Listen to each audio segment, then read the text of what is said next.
कसुरमा सर्वोच्च अदालतबाट दोषी ठहर भएका व्यक्तिहरूबाट जफत हुनुपर्ने 19 अर्ब मूल्यका सम्पत्तिमा दोषीकै परिवारको भोगचलन ठूलो धनराशि सरकारी कोषमा आउन सकेन।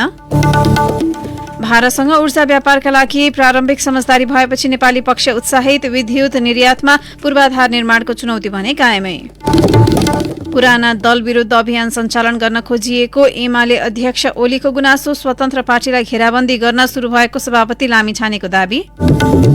द्वन्द्वग्रस्त सुडानको राजधानी खार्तुममा अमेरिका र साउदी अरबको मध्यस्थतामा मानवीय सहायता सामग्री पठाइयो। वार्ताको वातावरण बनाउने प्रयास पनि जारी।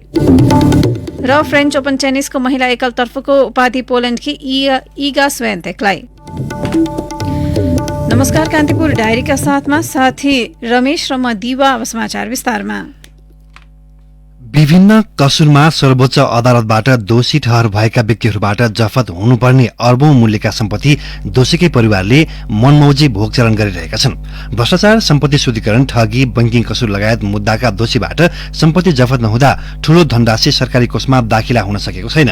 फैसला बमोजिम जफत गर्नुपर्ने घर जग्गा लिलाम गरेर सरकारी कोषमा दाखिला गर्नुपर्ने कानूनी व्यवस्था छ। त्यसका लागि 10 वर्ष अघि नै कसुरजन्य सम्पत्ति तथा साधन रोक्का नियन्त्रण र जफत ऐन 2070 जारी भएको पनि हो।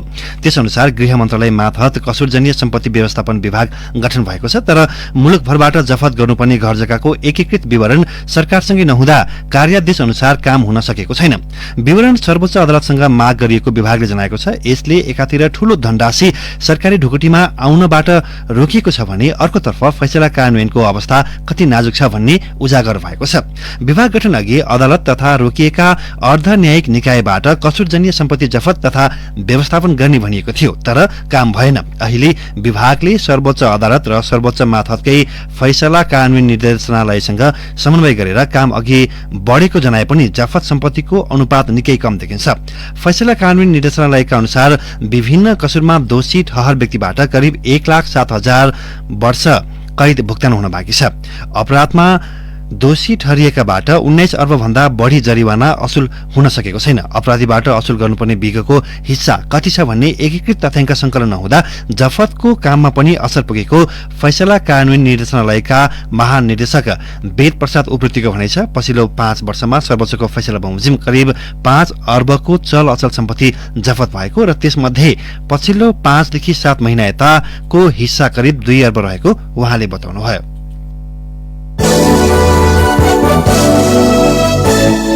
एमाले अध्यक्ष एवं पूर्व प्रधानमन्त्री केपी ओलीले पुराना राजनैतिक दल विरुद्ध अभियान सञ्चालन गर्न खोजिएको गुनासो गर्नुभएको छ। चुनावबाट आएका नयाँ शक्तिप्रति लक्षित गर्दै ओलीले राजनैतिक परिवर्तनका लागि दलहरूले गरेको योगदान र संघर्ष विरुद्ध माहौल खडा गर्न खोजिएको बताउनु भएको हो। काठमाडौँमा आयोजित कार्यक्रममा बोल्दै अध्यक्ष ओलीले भन्नुभयो, केही युवाहरू अलिक बहकाइएका छन्, केही बहकिएका पनि छन्। यत्तिकै उनीहरूले आजको अवस्था आइलाग्यो कि उनीहरूलाई आजको अवस्था संघीय लोकतान्त्रिक गणतन्त्र यत्तिकै आयो कि आकाशबाट खस्यो कि कसैले किस्तीमा राखेर दियो कि जस्तो मान्छन्। कति सङ्घर्ष गरेर, कति बलिदान गरेर, कस्ता त्यागपूर्ण, बलिदानपूर्ण, दृढ र अनवरत सङ्घर्षहरूको परिणाम स्वरूप, तिनको सफलता स्वरूप आजको अवस्थामा हामी आइपुग्यौं। त्यो उनीहरूले अलिकति बुझ्न सकेका छैन। त्यसकारण एउटा प्रवृत्ति के देखिन्छ अहिले भने अहिले पुरानाहरूका विरुद्धको एउटा अभियान, योगदानका विरुद्धको अभियान, त्यागका विरुद्धको अभियान, सङ्घर्षका विरुद्धको अभियान, बलिदानका विरुद्धको अभियान त्यस्तो सञ्चालन गर्न खोजिएको छ। संघीय लोकतान्त्रिक गणतन्त्रको विरोधमा सानो समूह सक्रिय भएको र अशिष्ट शैलीमा पुराना दलको विरोध भइरहेको उहाँको भनाइ छ। दलहरूको आलोचना गर्ने पक्षको गन्तव्य स्पष्ट नभएको ओलीले टिप्पणी गर्नुभयो। पुरानाहरूले केही गरेनन् भनेर यो अवस्था कहाँबाट आयो त? नानो बाबुहरू, कहाँबाट आउँछ यो अवस्था? यतिकै त आएको होइन यो, तर एउटा अनकल्चर्ड, असभ्य तरिका, अमर्यादित तरिकाको एउटा बाढी बगाउन खोजिएको छ। जुन कुराको कुनै गन्तव्य हुँदैन त्यसले कहीँ पुर्याउँदैन। यसैबीच राष्ट्रिय स्वतन्त्र पार्टीका सभापति रवि लामिछानेले आफ्नो पार्टी विरुद्ध घेराबन्दी शुरू भएको दावी गर्नुभएको छ। काठमाडौँमा आयोजित कार्यक्रममा बोल्दै लामिछानेले पार्टी विरुद्ध हुने प्रहारको सामना गर्ने समेत बताउनुभयो।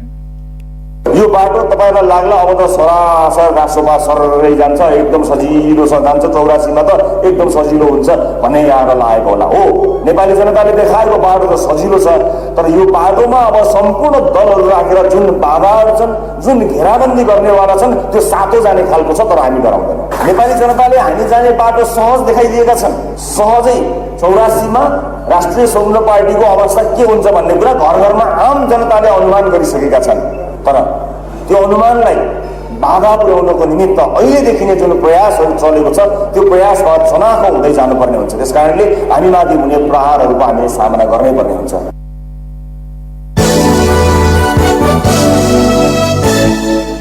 नेपाली कांग्रेसका सभापति शेरबहादुर देउवाले गठबन्धनकै कारण पार्टी संसदमा पहिलो शक्ति भएकाले आरोप र गुनासो छाडेर सहमति र सहकार्यमा अघि बढ्न नेता कार्यकर्तालाई निर्देशन दिनुभएको छ। भक्तपुरमा आयोजित पार्टी कार्यक्रमलाई सम्बोधन गर्दै सभापति देउवाले आन्तरिक तिक्तता भुलेर पार्टीलाई एकढिक्का बनाउनु पर्ने बताउनुभयो। पार्टीका नेता कार्यकर्तालाई अन्याय हुन नदिने उहाँको भनाइ थियो। गठबन्धनको सरकार छ, गठबन्धनको सरकार भएको र कारण पनि हो। त्यसले गर्दाखेरि आज हाम्रो पार्टी सबैभन्दा ठुलो पार्टी बनेको छ।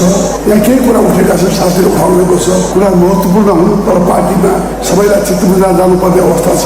बढी से बढी योग्य साथीहरू, बढी से बढी सुचारू साथीहरू, बढी से बढी मेहनती साथीहरू, बढी से बढी समर्पित साथीहरूलाई हामीले अगाडि बढाउनुपर्छ। त्यसमा हामी सबै लाग्नुपर्छ। लाग्ने कुरा विश्वास गर्न चाहन्छु। हामी सबै एक भएर जाउँ। कांग्रेस संस्थापन इतर समूहका नेताले पार्टीको शुद्धिकरणका लागि भन्दै अभियान सञ्चालन गरिरहेका बेला सभापति देउवाको पछिल्लो अभिव्यक्ति सार्वजनिक भएको हो। यसैबीच सभापति देउवा सहभागी कार्यक्रममा बोल्दै कांग्रेस नेता डाक्टर शेखर कोइरालाले गठबन्धन सरकारको आलोचना गर्नुभएको छ। सरकार टिकाउन गठबन्धनले संवैधानिक दायित्व भुलेको कोइरालाले आरोप लगाउनुभयो। तिनै अदालतले दोषी ठहर गरेको व्यक्तिलाई राष्ट्रपतिबाट माफी दिन लगाउनु संविधान विपरीत भएको नेता कोइरालाको भनाइ थियो। तीनटै अदालत, जिल्ला उच्च अदालत, सर्वोच्च अदालतले गरेको निर्णयलाई राष्ट्रपतिजीले त्यो मसी सुक्नै नपाउँदै राष्ट्रपतिजीले माफी दिनुभयो। हामी जस्ताले त्यसलाई कसरी हेर्ने? यी कुराहरू अत्यन्त गम्भीर हुन्छन् भोलिका दिनमा। सरकार टिकाउनको लागि यी कुराहरू गर्दाखेरि लोकतन्त्र कमजोर हुन्छ भन्ने कुरा पनि हामीले बुझ्न जरुरी हुन्छ। कान्तिपुर डायरीमा अब ब्रेकको पालो। ब्रेकपछि कान्तिपुर डायरीमा अब कान्तिपुर सविस्तार। कान्तिपुर सविस्तार। प्रधानमन्त्री पुष्पकमल दाहालको हालै सम्पन्न भारत भ्रमणका क्रममा ऊर्जा व्यापारका लागि दुई देशबीचको समझदारीको विषयले निकै चर्चा पायो। संयुक्त पत्रकार सम्मेलनमा भारतीय प्रधानमन्त्री नरेन्द्र मोदीले आफूहरू नेपालबाट आगामी 10 वर्षमा 10,000 मेगावाट विद्युत आयात गर्ने बताएपछि विद्युत व्यापारप्रति चासो प्रकट भएका छन्। दुई देशबीच दीर्घकालीन ऊर्जा व्यापारका लागि हुने समझदारीले मूर्त रूप नपाए पनि नेपाली पक्षबाट आफ्नो देशबाट प्रशस्त विद्युत निर्यातको ढोका खुलेको भन्दै उत्साहित देखिएको छ। तर विद्युत निर्यातबाट आर्थिक समृद्धि पूरा गर्ने नेपालको लक्ष्यका लागि सबैभन्दा चुनौतीपूर्ण भनेको पूर्वाधार निर्माणको क्षेत्र देखिएको छ। विज्ञका अनुसार बिजुलीका लागि हिउँद याममा अझै पनि भारतकै भर पर्नुपर्ने अवस्था र ट्रान्समिसन लाइनको पूर्वाधार बन्न नसक्दा विद्युत निर्यातको चाहना त्यति सहज देखिँदैन।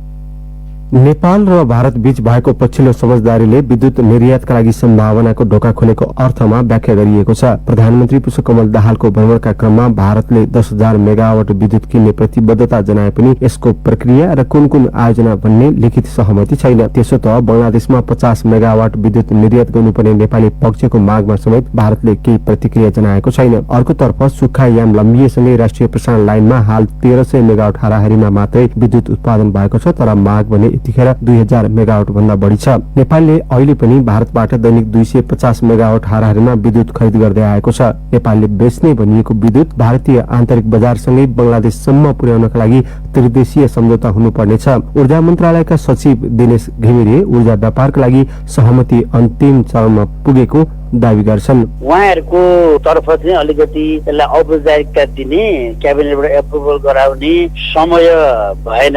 त्यसकारणले हामीले के सहमति गर्यौं भने यसलाई सचिव लेभलमा यो दुईजना सचिवले यसमा प्रारम्भिक हस्ताक्षर गर्यौं र त्यो प्रारम्भिक हस्ताक्षर गरिसकेपछि दुवै प्रधानमन्त्रीहरूले जोइन्ट प्रेस स्टेटमेन्टमा आफ्नो आफ्नो स्टेटमेन्टमा यसलाई सार्वजनिक पनि गरौं भन्ने त्यहाँ दिल्लीमा गइसकेपछि त्यस्तो सहमति भएर हामी त्यति गरेर आएका छौं। यो अन्तिम हस्ताक्षर भए सरह नै हो। हामी केही समयपछि दुवै सचिवले यसलाई अन्तिम हस्ताक्षर गर्ने तयारीमा छौं। नेपालको ऊर्जा निर्यातका लागि प्रसारण लाइनको पूर्वाधार निर्माण मुख्य चुनौती छ। नेपाल भारत अन्तर्देशीय प्रसारण लाइन अन्तर्गत हाल ढाल्केबर मुजफ्फरपुर 400 केवी प्रसारण लाइनबाट 1000 मेगावाटसम्म विद्युत आयात निर्यातको क्षमता छ। यस्तै बिहारतर्फ कटैया कुसाहा 1 र 2 गरी 133 केवी प्रसारण लाइन मार्फत 350 मेगावाट एवं टनकपुर महेन्द्रनगर 133 केवी क्षमताको 70 मेगावाट विद्युत प्रसारण लाइन सञ्चालनमा छन्। यो दृष्टिकोणले नेपाल र भारत बीच अधिकतम 1200 मेगावाट हाराहारीमा विद्युत खरिद बिक्री गर्ने प्रसारण लाइनको क्षमता छ।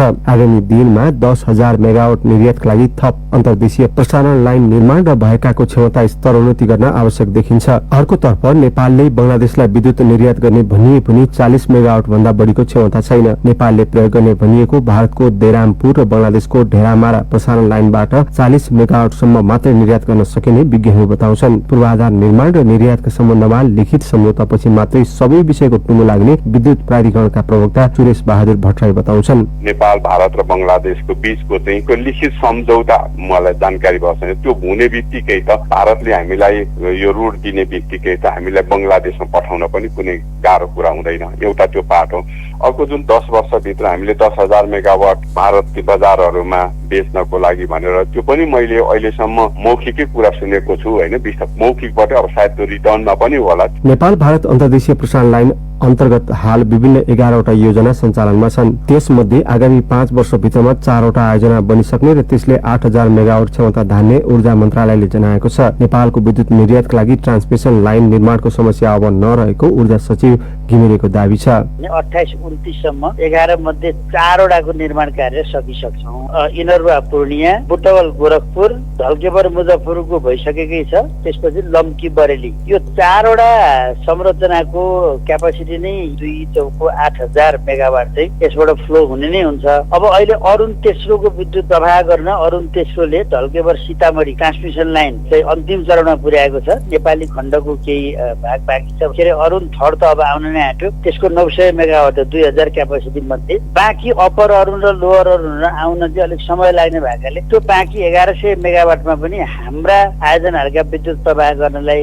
सतत जलविद्युत निगमसँग सहमति भएको छ। भारतले हाल नेपालमा अरुण तेस्रो लगायतका ठूला जलविद्युत आयोजनामा लगानी गरिरहेको छ। 900 मेगावाटको अरुण तेस्रो, 490 मेगावाटको अरुण चौथो, 750 मेगावाटको पश्चिम सेती, 450 मेगावाटको सेती 6 र 900 मेगावाटको माथिल्लो कर्णाली निर्माणको जिम्मा भारतीय कम्पनीले पाएको छ। प्रधानमन्त्री दाहालको भारत भ्रमणका क्रममा 669 मेगावाटको तल्लो अरुण र 480 मेगावाटको फुकोट कर्णाली आयोजनामा भारतले लगानी गर्ने सम्झौता भएको छ। यसरी हेर्दा 7 ठूला आयोजनामा गरी 4639 मेगावाट बिजुली उत्पादनमा भारतको एकाधिकार हुने देखिन्छ। भारतीय प्रधानमन्त्री नरेन्द्र मोदीले आगामी 10 वर्षमा 10,000 मेगावाट विद्युत खरिद गर्ने घोषणा गरिरहँदा दुवै देशको ध्यान अब प्रसारण लाइनमा केन्द्रित हुनुपर्ने स्वतन्त्र ऊर्जा उत्पादकहरूको संस्था इपानका अध्यक्ष कृष्ण आचार्यले बताए। र अन्तर्देशीय ट्रान्समिसन लाइन पनि युद्धस्तरमा बनाउनु पर्छ। हाम्रो मूल ध्यान चाहिँ त्यसमा जानुपर्छ। अब त्यो भयो भने स्वाभाविक रूपमा चाहिँ हामीले भारतमा निर्यात गर्न सक्छौँ, देशभित्रको खपत बढाउन सक्छौँ र बंगलादेश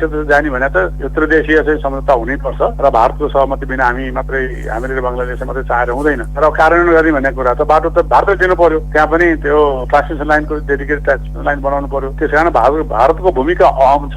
भारतले 10,000 मेगावाट विद्युत खरिद गर्ने घोषणा गरिरहँदा बंगलादेशले पनि नेपालबाट 9,000 मेगावाट विद्युत खरिद गर्ने यसअघि बताइसकेको छ। नेपाल र बंगलादेश बीच 2075 साउनमा व्यापारिक रूपमा विद्युत खरिद तथा कारोबार गर्ने सम्बन्धी समझदारी पत्रमा हस्ताक्षर भएको छ। तर भारतसँग सहमति नभएसम्म त्यो समझदारी कार्यान्वयन हुने अवस्था छैन। नेपाल विद्युत निर्यातको युगमा प्रवेश गरिरहँदा अन्तर्देशीय प्रसारण लाइन थप विस्तार गर्नुपर्ने देखिएको छ। विद्युत बेचेर आर्थिक समृद्धिको लक्ष्य हासिल गर्नका लागि त्यसै अनुरूपमा प्रसारण लाइन निर्माणमा उत्तिकै ध्यान दिनु जरुरी देखिएको छ। रेडियो कान्तिपुरका लागि अनिल परियार। कान्तिपुर सविस्तार।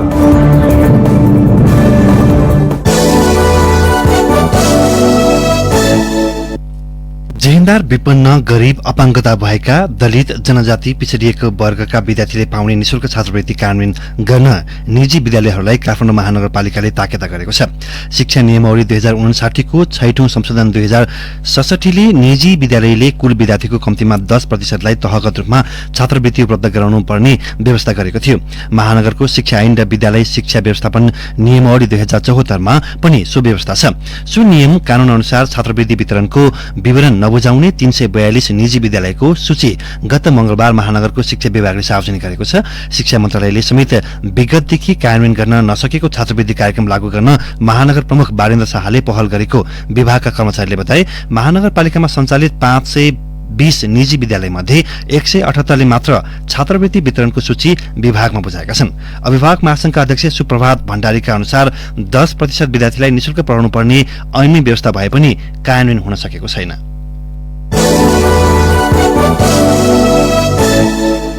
गौतम बुद्ध अन्तर्राष्ट्रिय विमानस्थलका लागि भारतसँग छोटो हवाई दूरी पाउने विषय अन्यलमै रहे पनि विभिन्न विदेशी वायु सेवा कम्पनीले उडान सञ्चालनका लागि चासो देखाएका छन्। म्यानमार, कम्बोडिया, थाइल्याण्ड र चीनका हवाई कम्पनीले उडानका विषयमा छलफल थालेका हुन्। विमानस्थलका महाप्रबन्धक हंसराज पाण्डेका अनुसार कुनै कम्पनीले ट्राभल टुर्स जस्ता व्यावसायिक संस्था त कुनैले दूतावास मार्फत उडान सञ्चालनका लागि सोधखोज र चासो देखाइरहेका छन्। केही कम्पनीसँग संवादमै रहेको उहाँले बताउनुभयो। थाइल्याण्डको राष्ट्रिय ध्वजवाहक थाई एयरवेज इन्टरनेसनलले यही वर्षदेखि काठमाडौँमा उडान सञ्चालन गर्दै आएको थाई स्माइल विमानबाट लुम्बिनीमा उडान सञ्चालनका लागि अध्ययन गरिरहेको जनाएको छ। सानो विमानबाट नेपाल लगायत छोटो हवाई दूरीका उडान सञ्चालन गर्न थाई एयरवेजले चासो देखाएको हो। म्यानमारको नेसनल एयरलाइन्स पनि लुम्बिनीमा उडान सञ्चालन गर्न गृहकार्यमा जुटेको छ। कम्बोडियाको यातायात मन्त्रालयका सचिवले केही दिनअघि लुम्बिनी आउने क्रममा 4 घण्टासम्म गौतम बुद्ध विमानस्थलमा बसेर छलफल गर्नुभएको थियो। नेपाल नागरिक उड्डयन प्राधिकरणका प्रवक्ता जगन्नाथ निरौला पनि गौतम बुद्ध अन्तर्राष्ट्रिय विमानस्थलबाट उडान सञ्चालनका लागि विभिन्न वायु सेवा कम्पनीले चासो देखाएको दावी गर्नुहुन्छ। कान्तिपुर डायरीमा ब्रेकपछि कान्तिपुर डायरीमा अब आर्थिक प्रसंग। घाँटी मरुवा अर्थात नेक ब्लास्ट रोगले चैती धान रोपेका चितवनका किसान निकै चिन्तित छन्। नेक ब्लास्ट रोग नलाग्ने भनेर सिफारिस भएको जात चैते 5 धानमै यो रोग देखिएपछि आफूहरूलाई धोका भएको किसानहरू बताउँछन्। चैते धान धेरै रोपाई हुने चितवनको पूर्वी क्षेत्रको रत्ननगर खैरहनीमा यो रोग देखिएको छ। रोग लागेपछि धानका बाला सुक्छन्, दाना लाग्दैनन्। खैरहनी नगरपालिका 10 कठार खरखुटेका किसान कृष्ण अरियालका दाजुभाइ मिलेर 4.5 बिघा जमिनमा चैते 5 धान रोपेका थिए। अघिल्ला वर्षमा हर्तीनाथ जातको धान रोप्दा घाँटी मरुवाले सताएर उनीहरू हैरान थिए। कृषि विज्ञ र प्राविधिकले चैते 5 मा यो रोग लाग्दैन भनेपछि उनीहरूले ढुक्क भएर गएको फागुन 9 मा ब्याड राखे। चैत 10 मा रोपाई भ्याए। अब असार 5, 4 र 5 गतेतिर धान स्याहार्ने उनीहरूको योजना थियो। अरियालले भने तर अहिले घाँटी मरुवाले समायो। पश्चिम कुनोबाट सुरु भएको रोग पूर्व लाग्दै सबै खेत भ्याएको छ। बाला सुकेको छ। हेर्दा पाकेर काट्न ठिक्क भएको झैं देखिन्छ, तर दाना सुकेर चामल नै पसेन, सबै बोक्रा मात्रै भयो। केही दिनमा धान काट्ने मसिन ल्याएर खेतमै सबै धान नष्ट गर्ने तयारीमा अरियाल छन्। 1 बिघामा 40 देखि 50 क्विन्टलसम्म फल्ने भनेर उनले यो धान रोजेका थिए। राम्रो धान भनेर राप्ती नगरपालिकाको कृषि शाखाले नै बिउमा अनुदान दिएको थियो। लगभग किलोको 90 रुपियाँ पर्ने बिउमा नगरपालिकाले आधा रकम अनुदान दिएको उनले बताए। पछिल्ला महिनामा बैंक तथा वित्तीय संस्थाको कुल निक्षेपमा मुद्दती निक्षेपको हिस्सा निरन्तर बढ्दो छ। गत वैशाखसम्म बैंक तथा वित्तीय संस्थाको कुल निक्षेप मध्ये मुद्दती निक्षेपको हिस्सा 60% पुगेको छ। पछिल्लो 1.5 वर्षको यस्तो हिस्सा करिब 13% को बिन्दुले बढेको छ। 78 असारमा कुल निक्षेपमा मुद्दती निक्षेपको हिस्सा 47% थियो। धेरै ब्याज पाइनुका साथै लगानीका अन्य क्षेत्र जग्गा, घर, शेयर, उद्योग लगायतमा उत्साह नहुँदा मुद्दती निक्षेपमा बचत गर्नेको संख्या बढेको जानकार बताउँछन्। अघिल्ला वर्षहरूमा प्राय कुल निक्षेपमा मुद्दतीको हिस्सा 45 देखि 50% को हाराहारीमा रहँदै आएकोमा चालु आर्थिक वर्षमा बढेर 50% भन्दा माथि पुगेको छ। पछिल्लो महिनामा यस्तो हिस्सा बढेर गत वैशाखसम्ममा 60% पुगेको राष्ट्र बैंकको तथ्याङ्क छ। मुद्दती निक्षेप बढिरहँदा साधारण बचतको हिस्सा भने घटिरहेको छ। यसबाट बचतकर्ताले साधारण निक्षेपमा राखेको रकम मुद्दतीमा परिवर्तन गरेको पुष्टि हुने जानकार बताउँछन्। जबकि 2075 असारमा कुल निक्षेपमा मुद्दती निक्षेपको हिस्सा 44.8% थियो। खास गरी कोभिड संक्रमण सकिन थालेपछि पनि असोज 78 पछि निरन्तर रूपमा ब्याजदर बढ्न थालेसँगै कुल निक्षेपमा मुद्दतीको हिस्सा पनि बढ्दै गएको नेपाल बैंकर्स संघका पूर्व अध्यक्ष भुवन दहालले बताउनुभयो।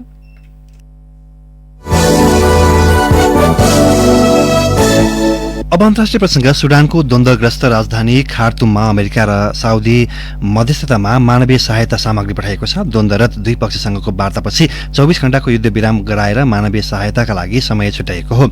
8 सप्ताहदेखि चलिरहेको द्वन्द्वका बीच भइरहेका युद्ध विरामका कारण वार्ताको वातावरण बनाउने प्रयास भइरहेको मध्यस्थता गरिरहेका अमेरिका र साउदी अरब पक्षले उल्लेख गरेका छन्। खार्तुम सहित बाहरी ओमदरमान, डार्फर र कोर्दाफान क्षेत्रमा पनि हिंसा चलिरहेको छ। द्वन्द्वका कारण सुडानबाट 1 लाख मानिस विस्थापित भएका छन् भने 2 लाख भन्दा बढी हालै छिमेकी मुलुक इजिप्टमा शरण लिन पुगेका छन्। कष्टपूर्ण पैदल यात्रा गर्दै मानिसहरू अन्य मुलुकमा शरण लिन पुगिरहेको रोइटर्सले उल्लेख गरेको छ।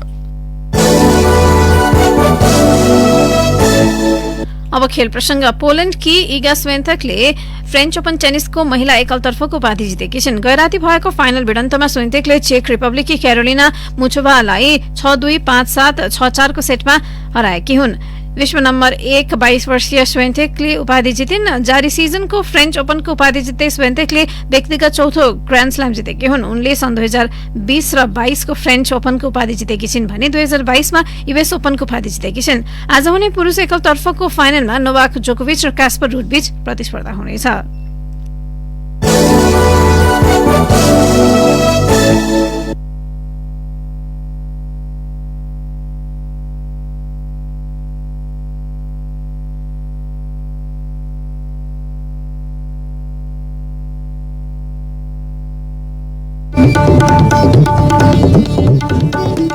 अब मौसम सम्बन्धी जानकारी। काठमाडौँ उपत्यका सहित देशका पहाडी भूभागमा आंशिक बदली रही बाँकी भूभागको मौसम सामान्यतया सफा रहने जल तथा मौसम विज्ञान विभागले जनाएको छ।